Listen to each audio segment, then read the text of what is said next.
so. Yeah, okay. Now, just, has everyone got, we want to all know what we're talking about here. Is the,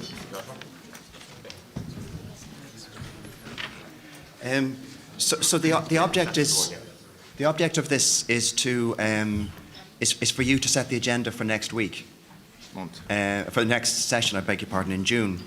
So the ballot paper is in 3 parts, and it's more or less modelled on the way we've been doing it up to now. So the first part is asking you, next time we meet in June, and when we're going to discuss the possibility of changing our electoral system, do we only want to consider changes to the existing electoral system and let that be the focus of all our attention in June? Or do we want to do that plus still consider the possibility of a completely new electoral system? So that would be your first choice. So we're not having the final decision yet on whether we want change to the electoral system or not. That's your vote in June. This is just to determine the agenda for your meeting in June. So depending on how the convention votes on that first question, in the event that the convention votes in favour of that second option, electoral reform might involve an entirely new electoral system or changes to existing PR-STV electoral system. Then in your second vote, what we're asking you to tell us is, which of the 3 systems I reviewed yesterday do you want to learn more about? Do you want to see how it might work in an Irish context? So you're offered 3 options here that I went through yesterday with you. The non-proportional systems, such as the first-past-the-post system used in Britain or the alternative vote used in Australia. A proportional list system, which is used in most of Europe's countries, and as I tried to explain yesterday, has all sorts of strange variations that's possible. Or the mixed member system, the German system, that's also used in New Zealand. So the idea would be that if in the first vote the convention says we'd still like to learn more about the possibility of a completely new electoral system, then in the second vote we're asking you to tell us which of these 3 do you want us to come back with much more detail. So in the interim then we could draw up all sorts of options about how it might work in Ireland and the different ways one might run whichever system it is you want us to look at in more detail. And then there'd be much more opportunity to discuss it. So these first 2 questions are dealing with the big question that's before us about the electoral system as a whole. And then what you've just been discussing with Jane is the final bit of the ballot paper, which is these 11 options, which we might now be adding a 12th to, I guess, which would be measures to increase turnout. Well, compulsory voting can be changed to that. Yeah. Compulsory voting could be changed, perhaps, to reflect that. So instead of compulsory voting on its own, we could have measures to increase turnout, which would include compulsory voting, registration of votes, postal votes, voting on more than one day, and things like that. okay, good. I think that's a good basic explanation of the first ballot paper and perhaps the second one. Susan. Thank you. I'm just wondering, given the importance of, or the potential importance of the Electoral Commission, it was something we didn't really discuss this weekend, and I accept that the view might be we discuss it next weekend, but it doesn't feel like it fits in on that list, that it should be a separate question. Because to me, if we're doing it following that, it could well be that other things got up the list and we didn't get to discuss it next time. So I would have felt it should be a separate question on the ballot paper. Should we look at establishing an Electoral Commission, yes or no? And because it's not part of all of those other things about size of constituencies or number of TDs. It's a separate item altogether, in effect. Thank you. I mean, if we work on the thinking out loud thing for a second, if you can allow me this, just what we discussed now about matters to increase turnout. It's not impossible. You could think about a package of things which is matters to increase turnout, compulsory voting and all that, and the administration of elections, which includes registration of voters and experiments with different ways of voting at weekends and the like. And so we could have a section devoted to all of those matters, which would include the Electoral Commission. So that you take it out and have it as a separate item. If the convention felt that this was worth, we could then have a separate question on the ballot paper. Do you want us to discuss all of those as a separate item or not? I'm not sure, but that's just a suggestion. Okay, let's continue the conversation. Any other questions, comments? Charlie first. I'm very reluctant, Chair, to get Bob just to cut my eye before I had actually raised my hand. But now that I have the microphone, if we're talking about voting and voting systems, seems to me somewhat extraordinary that we wouldn't revisit the dreaded electronic voting. I accept the fact that politicians really have no credibility in that regard, but we've had no national debate on it. And it does seem to me to be somewhat less than satisfactory that electronic voting seems not to work only in Ireland. It seems to work satisfactorily in other countries. I wonder why. And maybe we might have an opportunity of hearing some views on that in the course of our deliberations at some future time. I just think it shouldn't be an area where, just because there's a huge cock-up, that we dare and speak the words. Thank you. Okay, thank you. Tom? Thanks, Chairman. I don't see how the issue of electronic voting comes in under the Constitution at all. Thank you. No. No, yeah, that's obviously true, but, you know, in fairness, we are talking about some changes, possible changes, which don't require constitutional change. Hetty, I think. Hetty, I'm just saying, why not have the PIN numbers for those abroad, like we do the tax, car tax and things? They could, they've got a PIN number, so can't duplicate it for them for the voting. Yeah. I mean, there's a whole lot of, if you like, detail which, you know, possibly could be considered, and it may well be that the next weekend is the time to go into some of these in more detail. What we're really about today now is trying to see how we can agree as substantive an agenda as possible for the next meeting, on the understanding that there's a lot of work to be done between now and then to flesh out what it is we would be talking about at that weekend. Amy, is there somebody there? Any other comments? Yeah.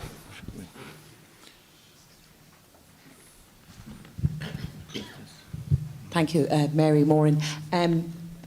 Just when we were talking there about the register of electors and that, I just think that there's a huge need to tighten up on how we determine and how people are put on the register. I mean, we were talking about that earlier, but just to avoid the very real problem of personation that goes on, and the fact that, you know, I know when we look at some of the Indian countries and they all have the mark on their finger, but I do think we need to look at something to ensure that we do our best to cut down on personation, because it is very prevalent in some of the counties. Thank you. And I think, again, that speaks to the idea that we might consider, I'm not yet sure how we're going to do this, but have a vote on the ballot paper where do you want to look at the administration of elections? And a lot of that comes under the role an electoral commission could play to make sure that we have an effective system to make sure that elections are done properly, that people are registered properly so they can vote, and the options as to how they might vote. All right. Is there somebody else who wants to comment? Well, Michelle and David, you've said something before, so I mean, yeah, well, we can consider what you, yeah. Yvonne? No, sorry, Mike. Sorry. In America, fingerprints are used for identification. And would that be possible here? I mean, the population is quite small, and if they can do it in the States, maybe here. And that would stop people using dead people's names and whatever. Yeah, again, David, I don't know, do you? I think you know, if we come back with a discussion about the administration of elections, these are the sorts of things that would come up. Yeah. Yeah. David, given there's no one else offering. Yeah, just very quickly again, in terms of the first ballot paper and the second option, we're being asked to look at whether or not we should go for a non-PR system or a PR system in terms of the retention of the PRS-TV and so on, or a list system. But one of the issues that came up yesterday was that extending the size of the seats in the constituency. So, for example, if we had 5, 6, 7 seat constituencies, you would strike a better balance between the amount of votes that a party would get in percentage terms with the number of seats that they would get. Is there anything in the remit that we've got from the Oireachtas that prevents us from putting that as a separate question in terms of the ballot paper as well? Because it would seem to me it was... The size of constituencies. Is that going to be a specific question on a ballot paper? It's in the final question on the ballot paper. It's just there. Okay. The size of constituency is the first one there. Yeah, okay. Catherine, okay? Amy?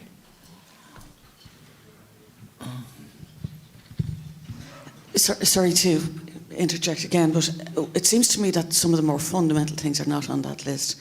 Like, for example, the relationship between the executive and the legislature. And that is a much more important issue than I think we can deal with things like the like of the, you know, an electoral commission outside of, you know, making changes to the constitution. But how our parliament functions and the kind of reform that we want, I would have thought would have been a much more sizable type issue for us to consider. And that for me is one of the major changes that needs to be made. I mean, that is it's quite a legitimate point, I think, but it's not probably an electoral issue. I mean, I think as part of the first session yesterday, it was clear that that was a critical issue, that you could change the electoral system one way or the other, and still these other issues wouldn't be affected, and we still wouldn't get change. So that's yeah. Okay, Jerry. Well, I will go to the Michaels in a moment, but Jerry, did you want? Jerry Button, could I agree with Charlie Flanagan, at the risk of being shot perhaps in terms of electronic voting? If we're talking about our system of voting, and I want to just ask the question, if it works in other jurisdictions, why can't it work here?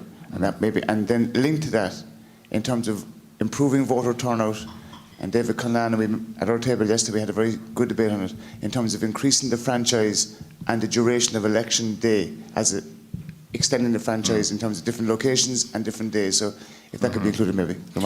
Yeah, I mean, I think as David said, that there may be if you like, a broader heading in here which will allow exploration. And I mean, what I would envisage then, if you vote to include something like that, as to be discussed in June, then we would come back to you having teased out the implications and the possibilities of, you know, what might be possible in the event of change. So that's, I think, what we're attempting to do here.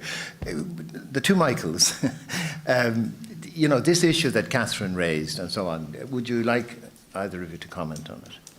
I can comment on that and a couple of other things. Could you speak into the mic, Michael? I think most people would agree that Dole reform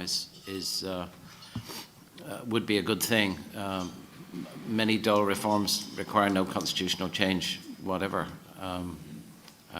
and it does seem to me that Dole reform is not electoral reform. If the issue today is about changing the electoral system, Dole reform may be something you want to happen in consequence, but is a separate issue. Just if I can dip my finger in the electronic voting, I did mention yesterday that the way we actually count votes is perhaps less than perfect. We do count the votes in Shannon elections differently to the way we count them in Dáil elections, partly because there aren't so many votes and therefore they can be done, as some people would say, properly. We could do them properly if we had electronic counting. We don't need electronic voting for electronic counting. In New Zealand and Scotland, they scan the ballot papers and the computer counts them.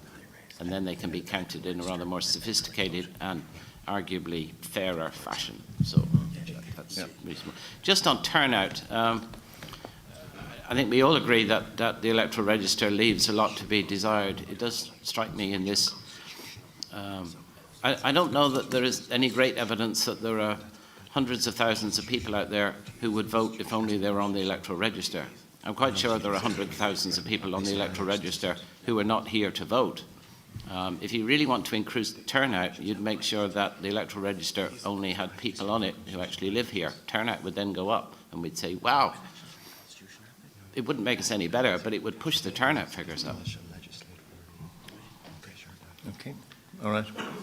Michael, do you want to comment on any aspect? Well, again, on the Parliament and government relationship, the Constitution already in effect gives primacy to the Parliament. If all you knew about how the Irish governmental system worked was based on reading the Constitution, you'd assume that the Parliament is making the big decisions and the government is simply its agent. So in other words, if there's a problem there in reality, then that can be rectified without constitutional change, never mind electoral system change. And on e-voting, it's an interesting question, actually, and in fact, as some people might know, the Dutch used to use electronic voting based on the same system that was planned to be used here. And once the doubts arose about it here, those doubts fed back into the Netherlands, and as a result, they actually abandoned electronic voting there because they became more aware of what could potentially happen, though there's no evidence that it ever did happen. So e-voting is a topic, I think, that would raise eyebrows around the country, but anyway, it'd be interesting to have another debate on it, perhaps. Okay. All right. Is Art going to have a look at reframing, David? Yeah. Would you bring us up to date? Art is in the process of coming up with a new version, and I guess we'll hear about it in a few minutes. But the idea would be that there'd be a separate question put on the ballot paper, which is something along the lines of, are you in favour of us spending time at the next session talking about the administration of elections, for example, electoral commission, more flexibility about how long we can vote for or ways in which we can vote, register of elections. These are just examples of what that would mean. And even electronic voting could be a ... in there if you wanted. But basically just, do you want us to talk about that and then we could prepare material if you say that we should. So we take it out of this and have it as a separate vote. And I mean, your basic point, Catherine, I think what we've done in other sessions is, you know, even if we're not maybe voting on something, acknowledge that there is a real issue here which needs to be dealt with. And we would report in the report from the meeting that this was raised and this was discussed and it needs to be taken forward. Did I see a hand at the back? Andrew, please. Sorry, can I support that just in case it's thought just to be an independent view? Yeah, sure. Okay, Robert, thank you. Thank you, Chairman. Just a brief comment on Michael Marsh there, on your comment, which I think, I forget the other lady's name who mentioned it. My sense of it, and that was for me one of the most frightening charts, when you see how centralised or how the executive seems to have all the power and becomes quite unaccountable to the House. And you know, if it weren't to, my sense is that if it's not to be done within the Constitution, that is a little bit like kind of turkeys voting for Christmas. That, you know, the Dáil and the Cabinet and that the people who have the power are less likely to do anything which would remove the power from them. So it's only a question, I suppose, the extent to which, or are there other places where that the power has to be managed through the Constitution in order to regulate the accountability of the executive to the House? Yeah, thank you. That's quite a good question, I think. Would you, either of you like to comment on that? It's a fascinating question, and to the extent there's a problem, as I say, maybe the Constitution isn't the way to put things right. Certainly, if we look at the way the Dáil operates, there are about 30 ministers and 130 non-ministers, so if it ever came to a vote, the non-ministers could outvote the government and assert themselves on every issue. But why don't they? Well, partly for the reason that I think it was Maurice mentioned yesterday, namely that TDs think first and foremost along party lines, and if you're a government backbencher, your inclination is always to back the government when it comes to a crunch. But if we look at the powers that the Constitution gives the Dáil, and indeed even the Dáil standing orders give the Dáil, TDs already have all the power they could possibly need. But for the most part, government backbenchers, that's not their priority to hold the government to account. Would changing the electoral system alter that mindset? Well, I would guess probably not, because in fact, when we look around Europe, we find pretty much the same pattern. But as was mentioned yesterday, when it comes to relations between government and parliament, this country is pretty much at one end of the spectrum, with the government being unusually dominant vis-à-vis the executive. And I guess TDs would say there's really no sign from their voters that they want anything different. So maybe it's up to the electorate to be a bit more assertive. As we know, the PRSTV system does actually give the voters a lot of power to pick and choose among candidates. So if the voters wanted a more assertive Dáil, they could press for that through PRSTV in a way that maybe they couldn't under some other electoral systems. The argument is sometimes made that that one of the things that keeps backbenchers in line is the hope of some future preferment. And if there were a greater difference between ministers and backbench TDs, so if ministers were no longer TDs, if more ministers came in from outside, if there was a really nice career structure in being a TD to criticise the government, the argument sometimes is that Parliament, the Oireachtas, would be more critical of the government than it actually is. That's not necessarily a question of electoral reform, but some of the other things that were mentioned in terms of wider recruitment of ministers and, as in most European countries, ensuring that ministers were at least no longer members of the Dáil. Maybe that would have some effect. So, I mean, we're faced with a reality that electoral reform on its own will deal with certain things. It won't necessarily deal with the wider political reform agenda. There's a lot can be done there, either with or without electoral reform. And then there's another dimension, if you like, of the debate, which is the difference between the legislature and between government and you know, government and the legislature. So, you know, we probably need, just as a starting point, to acknowledge that those things are realities, and there's possibilities to change in a whole number of ways. What we're actually been asked to look at here is Dáil electoral reform, and see what is it that needs to be changed in that area. Are there any other comments? I have a feeling we're slightly running out of oxygen at this stage. The largest voting bloc in our Parliament is actually the Fine Gael backbenchers. And I say that in the presence of a government minister. So in terms of power and influence, to follow on what the two Michaels have said, the largest parliamentary group is the group of Fine Gael backbenchers. Yeah. Susan?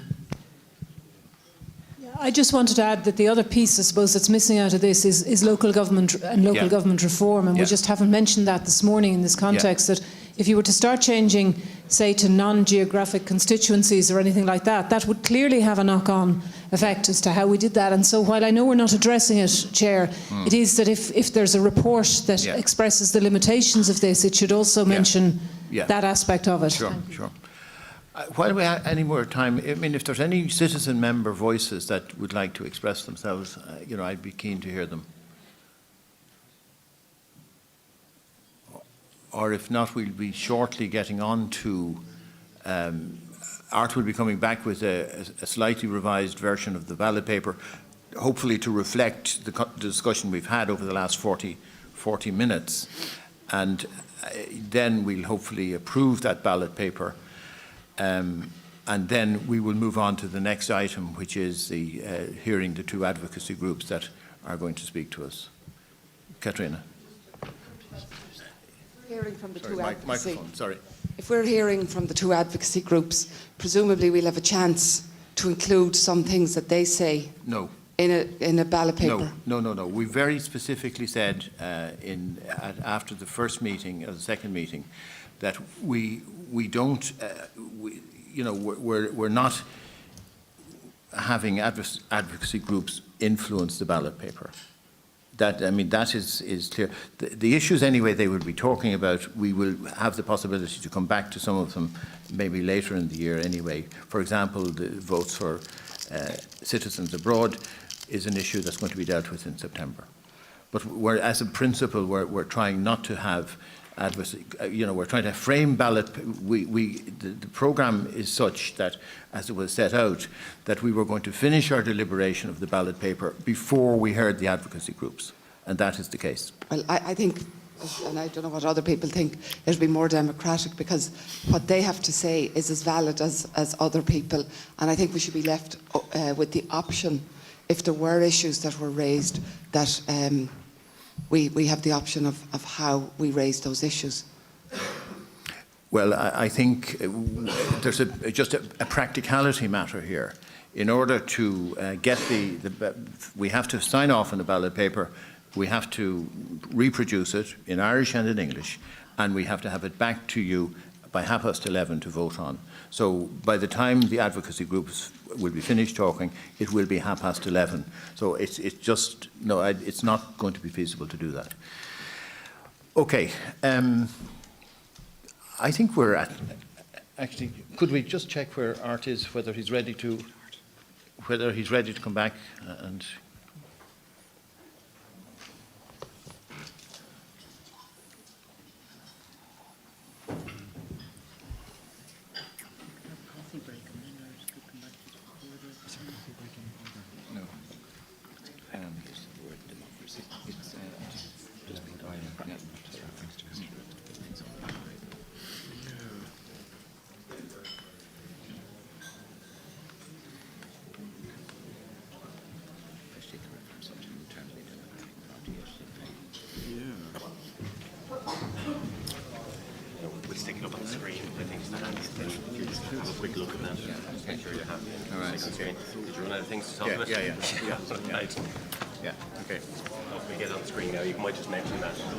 We're just going to put the new draft ballot papers. The new draft ballot paper is going to go up on the screen now in a second.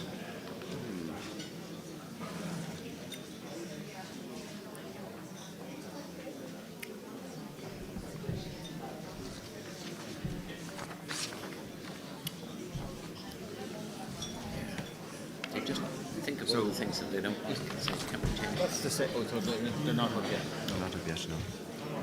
Oh, it's going up now. Okay.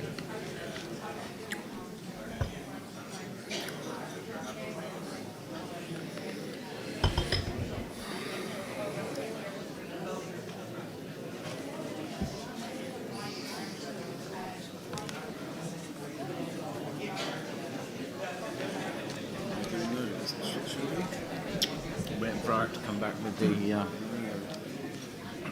redone ballot paper.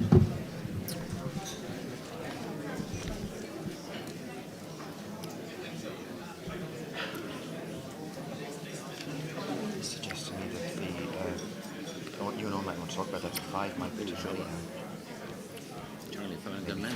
The biggest group is backbench. I mean, yes, but as he say, so therefore if we want to do something, we can do it. Or, Yeah. which is true. All right. Looks grand. Say it's all right. Yeah, that's fine. Yeah, Yeah, I'm no. bringing it up on the screen. Okay, all right. The government claimed the other day that door reform was held up by the opposition whips. Which, of course, technically it doesn't have to be. They can do One of whatever the they like. citizens opposed to would like to make a comment. One of the citizens opposed to would like to make a comment. Where? That's table 5. Table 5. Okay, sorry. There's a comment here, I think, from table 5, is there? No, it's not Finbar, is it? Oh, is it Finbar? Yeah. Sorry, Yeah. Finbar O'Brien. I was very confused yesterday with the whole act. Sorry. I was very confused with the conversation yesterday. Yeah. And it started off now this morning. I'm back to square one, if not further back. Right. I'm totally confused with what's going on because it's going from one to the other. Right. And I have to say this because I don't know where we're going. All right, thanks for your Thanks. comment, Finbar. I think maybe what we could do is, if we have when we have the new ballot papers, the new draft ballot papers, I would ask David again to take us through basically what we're proposing you should vote on and make it as clear as possible. John.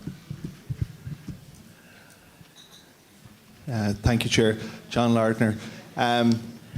Just a point that was at our table yesterday, and again, I feel it this morning. This is a very complex subject, obviously, hard to get your head around. And we heard yesterday from academics, and they did a very good job of explaining it to us. What I felt would be beneficial, perhaps at the next meeting, is to have the practitioners of those systems, different systems from different countries, politicians, people who happen to vote using that system in other countries, and hear their viewpoints, the practitioners, in addition to the academics. Yeah. Thank you. No, point taken, and clearly the composition of, if you like, the expertise that we bring for the next meeting is very much to be considered. We haven't any decisions, and we'll take comments like that on board and in making the decisions. Yeah. Hi, Emer McBride. Of the 11 issues, how many of those will we be able to discuss at the next meeting? I'd like to know that before I voted. Okay. Thank you. I'm at a disadvantage because we haven't got it on the slide yet, because it's no longer 11. It's going to be slightly less now, as you will see in a few minutes. It's going to be 8, but it's better that you see it. But I am, so the suggestion would be, based on the fact that it's a smaller number, that we might say, based on how you vote, we'll try and select the 4 top ones from that 8. But let's first see the 8, and then let's have that discussion, Emer, if that's all right. Yeah. Okay. Thanks, Emer. Joanna. I think for the next meeting it would be good to have an advocate on behalf of the PRS-TV, because although we've had the explanations, like, I mean, you know, when they've looked at this issue in other jurisdictions like Australia and that, there has been submissions made by advocates on behalf of PRS-TV, and there have been other jurisdictions that have actually said they would like to change to PRS-TV, for example in British Columbia, you know, so like, and in Wales as well, like, so we could do with a bit of that here, like, you know, we don't want to change just for the sake of it, and we do need to argue, or have someone argue to us why we should keep our system. Yeah, that's a fair point, and I think it is likely we will have somebody from British Columbia at the next meeting who just happens to be in Dublin at that time and is an expert on this matter. No, it's actually true. He does just happen to be here. So, I wonder, could I maybe could I use my powers, such as they are, to ask maybe David to, very much in response to Finbar's comment, because you know you may not be alone in this, Finbar. And David, could you take us through as simply and clearly as possible the draft ballot paper that we are going to consider? Okay. So basically, there are going to be 4 different things for you. Is it up on the screen? It's coming up. Sorry. Okay. We wait until it's up on the screen.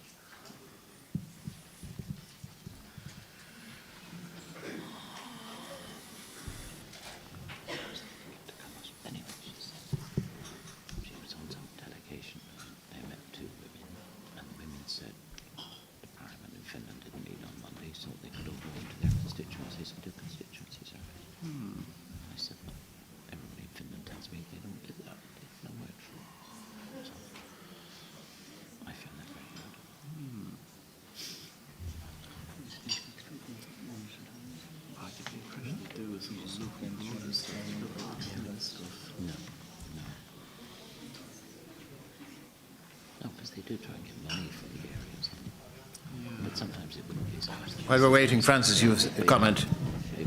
Microphone. Yeah. Just a question really to David. In terms of satisfaction with systems that are actually operating in other countries, can you just tell us a little bit about that in terms of the populations where there are different systems and the dissatisfaction rate that's current in Ireland compared to in other countries with different systems? I mean, do you have good data on that? I don't think there's any systematic data that's been gathered on it, but it's something that we could discuss next time if we are looking at another system. Yeah. What I said yesterday is that there has been an analysis done over time of, since the war, what has been happening to Europe's electoral systems. Yeah. And the trends show that over time, Europe's electoral systems have been moving in a direction that's sort of towards what we have here. That's really important information. I mean, taking up Joanna's point, like, you know, what is it we're trying to fix? And, you know, how badly is it broken? And what are people saying in other countries about the systems they currently have? I think that's, you know, a really important part of the debate, and that we should be very clear about that when we're having the discussion next time. Yeah, no, I think that's a very, very fair point. Absolutely. Okay, this is when I really should have reading glasses. So here we are. There's going to be 5 screens, I'm told. Here's the first part. Can people see that? It's quite small. Well, it's the same. The first bit is the same. Okay. Yeah. So the first bit is the same as what you have in front of you on the table, right? So the question will be, what view on possible electoral reform does the Convention have at this point? So we're going to ask you, does the Convention think that electoral reform should only involve changes to the existing electoral system, and that's all you want us to consider? which means we're not going to consider all those other electoral systems I painstakingly told you all about with loving care yesterday. Or you want to look at those systems, or one of those systems, and also look at the possibility of changes to the existing electoral system. So that's your first choice. Do you want us only to look at PRSTV and how we might change it in all sorts of strange ways? Or do you want to do that plus consider one other electoral system in more detail? Okay? So that's the first question. Is that all right, Finbar? Grant. And then the second, so then, depending on how the convention votes, if the convention votes on that first question that you would like to consider another system just as a possible contender for a new electoral system for Ireland, the second question then is asking you, okay, here are the three options that we went through yesterday in not very much detail. It was just a sort of flavour of how those three systems operate. Which one of those would you like us to come back with a more worked up example? So we could then spend the intervening next couple of weeks picking whatever system you might pick from that list, coming up with ways in which that one system might operate in Ireland. What are the different ways it might operate? So that you could discuss that in some detail. So that's the second question you're being asked to consider. And then the third question, this is where things change a bit now. We've reduced the number of options because we've taken some of those options out for the vote that's going to come in a second for the final bit. So now you're left with 1, 2, 3, 4, 5, 6, 7, 8 options, and we're going to ask you to rank order them in terms of which of those 8 would you like us to spend some time looking at in June. And the proposal I'm just making now, but if you want we can change this of course, is that we will run a single transferable vote election like we picked our desserts, a single transferable vote election to pick the top 4. And we'll come back then with more material on the top 4 depending on how you vote. So the 8 options are the size of constituencies, as Jane went through all this, non-geographic constituencies, whether we replace by-elections, the number of Dáil deputies, the question of non-parliamentary ministers, whether we have direct democracy, the right to petition for referendum, whether there should be term limits for TDs, and whether we should encourage or discourage independence. And then we finally have this new question based on what came up earlier on, which is, separate from all of those things, do you want us also to build into the agenda a whole discussion about the administration of elections? And we put in examples of what that could be. So an electoral commission, measures to improve voter turnout, the sort of things that David was raising in particular. Whether there should be a register of elections, the sort of things that Nora Owen talked about very effectively, I thought, yesterday. And even just to keep Oliver happy, we could think about the electronic voting as a possibility. But that's just an example of the kinds of things that we might want to bring in. So I hope that's... I hope that's clear, or sufficiently clear. Finbar, are you all right with that now? Thanks very much indeed. And just in terms of a comment that Catherine made earlier on, and it's an important one, just checking here with Art, my real serious constitutional legal advisor, of the list of 8 issues there that are on that list, all but the very last one would require a constitutional change. So just there would be implications for the Constitution in the event of change in any of these issues. Encourage or discourage independence. Yeah. Now, firstly, we've tried to take account of the conversation we had, from 10 o'clock onwards in reframing the ballot paper. Are people broadly happy with it? David? Yeah, it's just one very small point. It's just to seek clarification, really, or just so that people and we all understand exactly what's being proposed. Just on the first ballot paper, where it Sorry, could you speak into the mic, David? Just on the first ballot paper, where it talks about a mixed member system, and it gives the example of the German model. But the German model has, I think, first past the post in the geographical constituencies, where if you went for a mixed system, it could be a number of different options. So you could go for, again, a PRSTV, geographical constituencies, and an open or closed list system. So it's just that we're clear there's a lot of different permutations and options within that.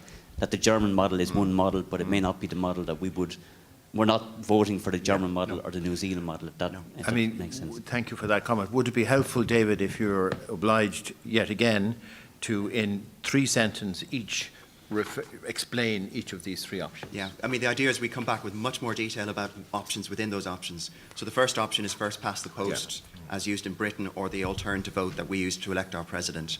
So if you all voted to say we want to know how that might work in Ireland, and that's the one we're going to look at, we then come back with a lot more detail on how that would play out in Ireland, and there are other options other than those two that I've mentioned.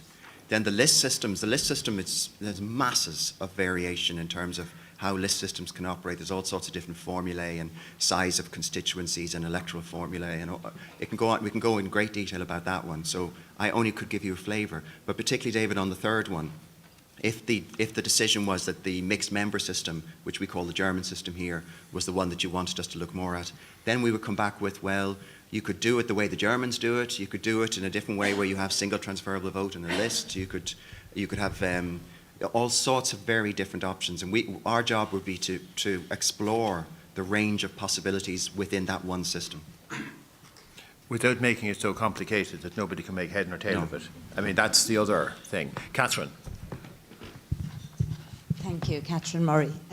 Could I just ask then, out of the 8 issues that we're asked to consider, and I believe 4 of them will be discussed more fully at the next convention, what might happen then to the other 4?